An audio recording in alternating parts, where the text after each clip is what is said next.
So today, Animal Services partnered in collaboration with Arlington PD was able to capture one of the coyotes that are out here. We do assume that this may be one of the problem coyotes that we have been dealing with, as it was aggressive. But we have captured it, and it is currently on its way to be tested for rabies.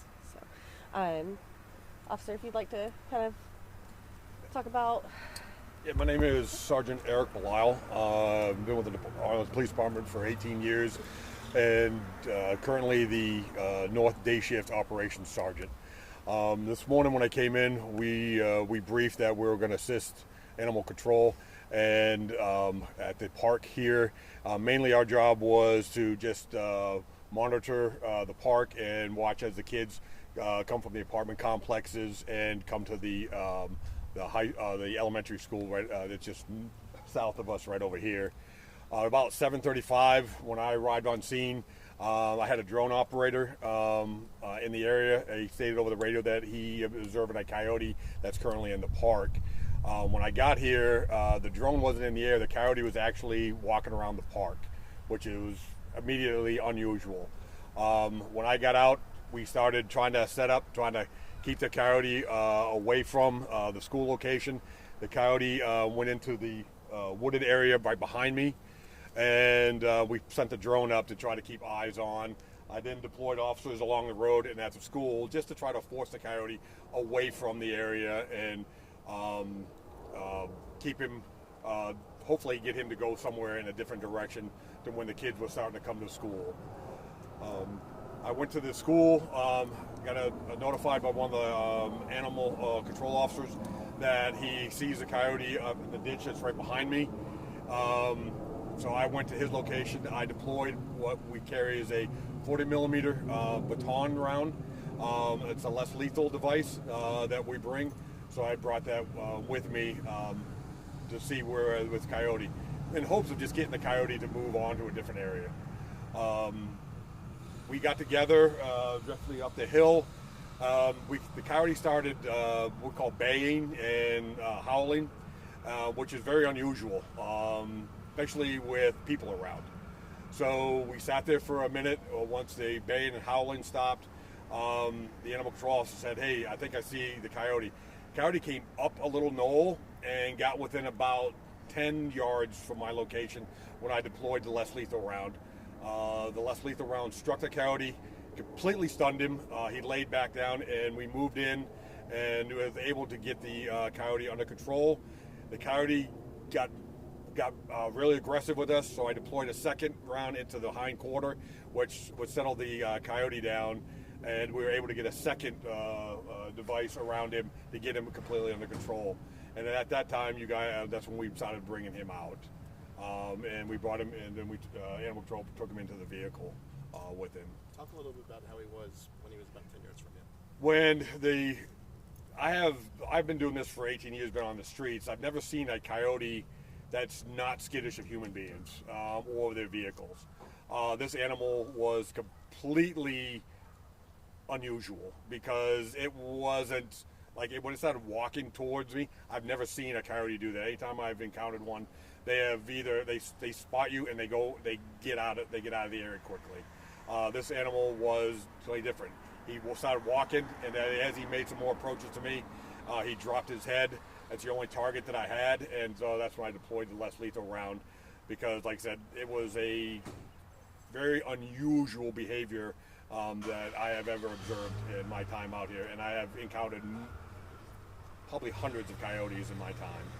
So these areas with the green spaces and creeks and things that run through here, talk about how common it is for coyotes to travel through the area, particularly at night. Okay.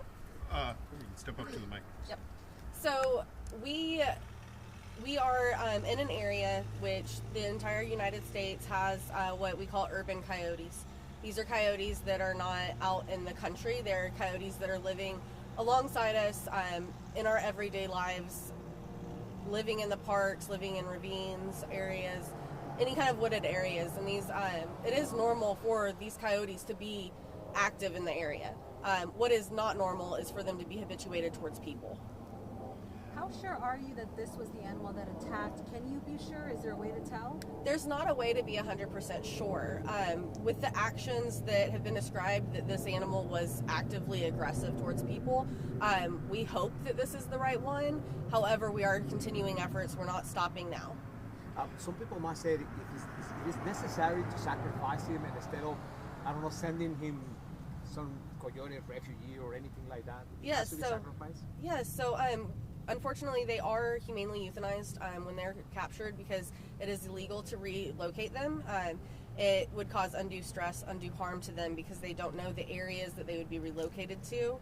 They don't know where resources are, and there's such an overpopulation of them that there's not really a safe place to release them as well. But we do want to make sure that these animals don't have rabies, and the only way to test them is to submit specimens from a deceased animal. Is it reasonable to suspect this coyote does have rabies? The behaviors that we've witnessed are more of a habituation towards people, not necessarily a rabid symptoms. But we are testing that. We are sending that today, so hopefully we'll have results tomorrow. How does that happen? How does a coyote learn that behavior? It's through observing interactions, not being scared away, people being scared of the coyote instead of making the coyote scared of them. So, you know, when you're out walking in areas, and if you spot a coyote, you want to make sure that you're the big bad predator, not them. So carrying air horns with you, carrying walking sticks, mace, you know, things to protect yourself and to scare away the coyotes. We have to coexist with them. We're not going to get rid of all of them, and we just want to make sure that we reinforce that fear of humans so they don't become habituated. Could this behavior of this coyote affect the other pack, maybe? Absolutely. Not be afraid? Yes. Pack dynamics. I'm not an expert on the pack dynamics of coyotes. However, they don't necessarily travel in packs, but they travel in family groups at times. And by removing one, it can change the behaviors of the rest of the pack. So that's why we're continuing to bring in USDA Wildlife Services to help us out. In what way? I'm sorry? In what way does it affect the rest of them? It could make them more, there's, like I said, I'm not an expert in coyote behavior or anything like that, but it could make them more, you know, afraid of people to where the rest of them are going to kind of stay hidden. That's the hope, is that by removing the aggressor, that those animals are going to become less seen. So what are the next steps from here? You said you're still working on it, so are you just going to monitor to see if any more attacks happen? Or are you going to try to control the den in some other way? So we will be, we're working with USDA Wildlife Services. They'll be out and they'll be kind of investigating the area, seeing how many we have, where the problems lie, and potentially removing problem and nuisance coyotes. How about the park? When is it going to be open? Once we feel that it's safe. Public safety is our number one goal here. So as long as we feel like there still may be a threat, we're going to keep it locked down. How will you make that assessment? That'll come from the wildlife biologists. And that's just based on behavior of the other coyotes? And Yes, and how many we're seeing and what their behaviors are like. How many do you think out there? There's no way to estimate. There's, they're all over. They are all over Arlington, so there's really not a way to determine how many are in this park specifically. You talked about the rabies testing. How long is that going to take to get those results, and what will be the next steps if it does come back with rabies? So rabies testing, the state health services are really great at getting those results in very quickly. So we actually, instead of shipping the specimen as we do with other instances, we're actually driving that specimen down today. So they will have it in hand today, and we're hopeful that we'll have a result tomorrow. If it comes back positive, obviously the state will be involved, but we will also be coordinating vaccination clinics to ensure that the pets locally here at least are vaccinated. Hopefully we can do that for free for people, but we want to set up as many barriers to the disease as possible if that does come back positive. And talk about the people here in the neighborhood, what they can do always to avoid these sorts of encounters with coyotes, in terms of not letting kids walk alone or not leaving food out at night. What the approach should be for the people that are living right here. Yes. The biggest things is know your surroundings, know what's going on around you. You don't walk around don't walk around with your head in your phone. You want to be aware. And that goes for any animal. You want to know what's around you. But specifically regarding coyotes, you want to, again, carry a walking stick, an air horn, something loud and scary that if you do have an encounter, you can scare them away. If you're walking pets, keep them on a short leash, such as a 6-foot lead instead of a flexi lead. You don't want your pet to be able to get 15 feet away from you and not be able to get it back to protect it. You want to keep pets and children close. Keep an eye on your surroundings. And if you do see a coyote, make sure that you are making a lot of noise to scare that away. Talk to us a little bit about rabies and the importance of your own pets being getting their rabies shots. Yes, so Texas has a couple of carriers of rabies. Luckily, we don't have a lot in this area that test positive. However, surrounding areas have had some pop up here and there. It's so important to make sure that your pet is up to date on vaccines. Not only rabies, but wildlife can carry other diseases such as distemper, parvo, other things that your pets can be exposed to. So you want to make sure that your pets are current on their vaccinations. It's also state law that your pets are current on rabies because it is such a serious issue. So see your vet. There's low-cost clinics in the area, such as TCAP, and they do great vaccine. I think their vaccine package for all of them is like $25. So I'm not sure if you have the answer, or if Tim even knows, he can just give us the information. But how severe were the 3 kids that got bit? Personally, I say that any bite with an animal is going to be severe. You don't want. I'm not going to say that they were minor at all. They were pretty good bites. Ashley, going back to public safety, I'm going to press you on this a little bit. So we found out about the second attack from Monday yesterday, and you guys didn't know about that until later, until the third attack happened a couple days later. 1 day later. First of all, how did that case slip through the cracks? Because allegedly that was reported to you on Monday. And B, would you guys have closed down the park sooner after that second report, potentially saving that third attack? Yes. So in regards to the second attack that was missed, unfortunately, the report that we got was from the hospital and had very minimal information in it.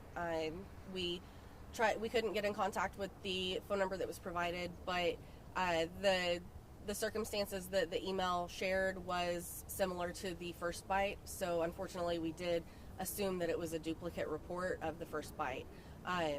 We were able to talk to the family, try to get some more information, and we are currently working with that family and the other families that have been affected to let them know the coyote. We have captured a coyote, and it is being tested, and we'll keep them apprised of everything else going on. Would you have closed the park down sooner? Potentially, yes.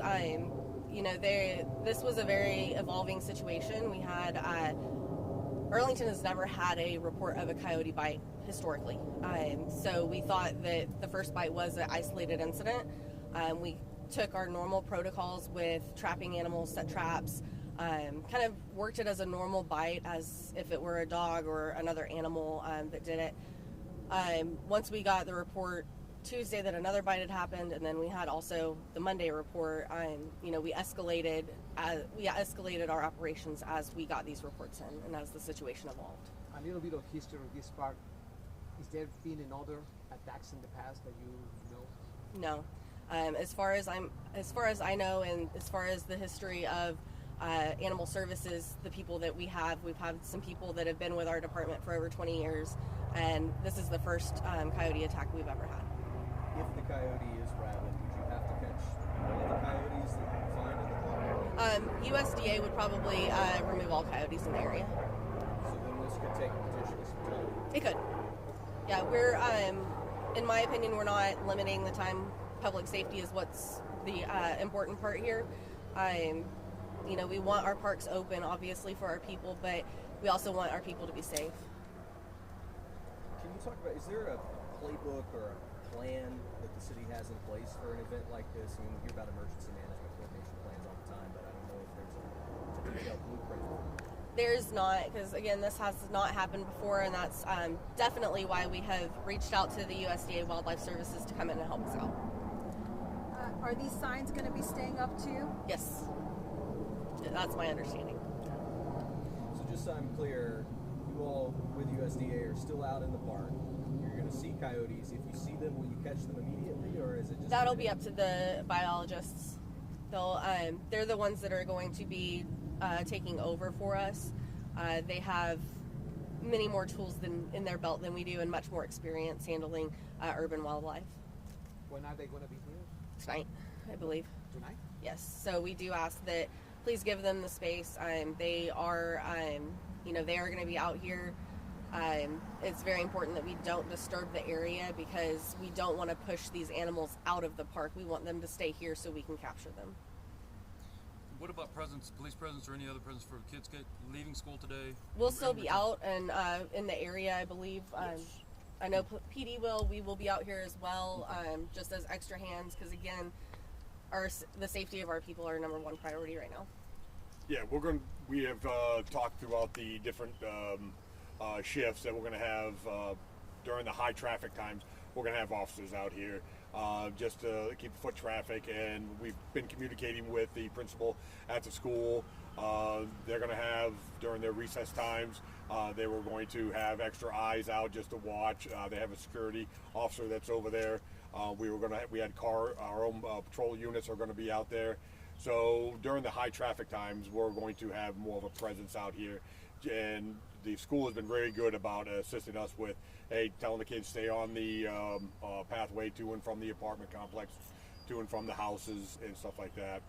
Officer, tell me how many people did you have patrolling today, and how many will you have? I had 6 that were currently out here. Due to the size of the park, it was plenty for me to contain any the situation. Our job was to try to be more of a buffer and let the animal control take care of the coyote, and us just be a buffer in the keeping the people away from there. And hopefully the coyote was not going to get near anybody, and that we could rapidly respond with the units that I had out here. I mean, this isn't something, correct me if I'm wrong, that you typically train Absolutely for. not. So Absolutely what are you telling not. your officers? We set up a plan this morning on what the animal services was going to take care of the inside of the park.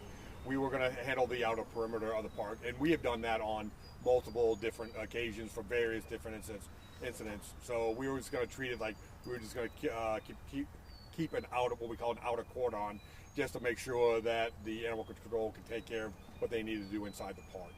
So is it safe to say you guys are going to be on the lookout for any potential more attacks? Oh, absolutely. We're going to, a lot of the officers that we've been communicating with were, like, the encounter that I had with that coyote is so unusual.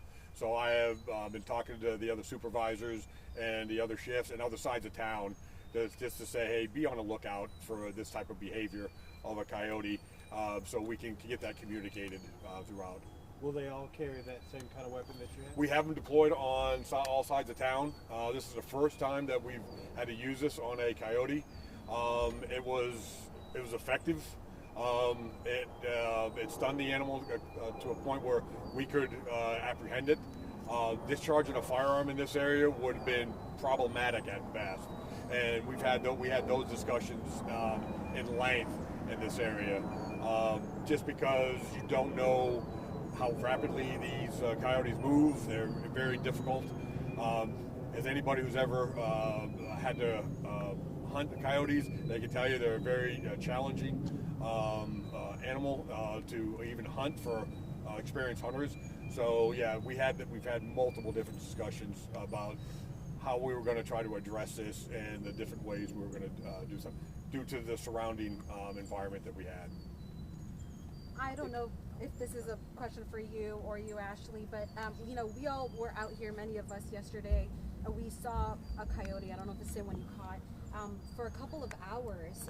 What is the process? I mean, I was thinking, why don't they just take it down right now? I mean, there's obviously a process. Can you tell us why it took till this morning?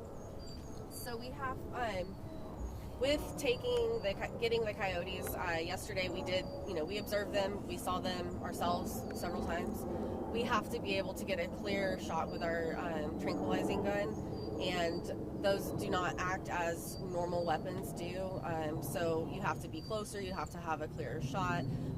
So we, in order to stay safe and make sure we didn't lose any darts which have tranquilizing medications in them, make sure that we, didn't injure someone else, we had to make sure we had a clear shot, and unfortunately, we only got one shot, which was missed. So. It's not rabies. Like what is it? What could it be? Habituation. I mean, but it's so rare. You said. I know you said habituation, but like, is he hungry? Like, is he trying to fight? Is he run out of food? Like he's going after little kids that he could take down. So typically what this is they have started associating people with food. Whether it's people out having picnics or trash being left behind, whatever it may be, that is habituating these animals to say people equal food, people equal easy food. So what they're doing is they're losing that fear. They're coming in and saying, I can get an easy meal that I can just get and go kind of thing. So, and also they've just lost that. They are a predator and they've lost that fear of people. Would it be fair to characterize the one captured today as a sort of alpha? I don't have that experience to be able to. Is that a pistol or a rifle, the tranquilizer? It's the 40 millimeter launch is a long tube. It takes a 40 millimeter baton round, and I deployed that because to me it was the safest aspect of this whole thing, because it's not going to have the distance, it's not going to have the unpredictability if I had missed. So it was, to me, the safest route of it all, and it's the distance that I have is limited with it. So that's, to me, was the safest avenue that we could use today with it. And just to clarify, our officers are not equipped with tranquilizer guns. That's going to be animal control, because they got to have special equipment, special training for that. So what he was using was a less lethal fire or weapon, and we'll have him get in and show it to you after we're done here. But just an option that he had as a police officer, and like I said, we don't have the training or the equipment for tranquilizer guns. Is that going to be your recommendation to other officers out here now? Oh, absolutely. After the event, I went over to the training center and had a conversation with our training department and the effectiveness that it had. And like I said, it was a new use of it, and so just the conversation I had with the training center was very effective, and I explained to them the results that I got from both discharges of it.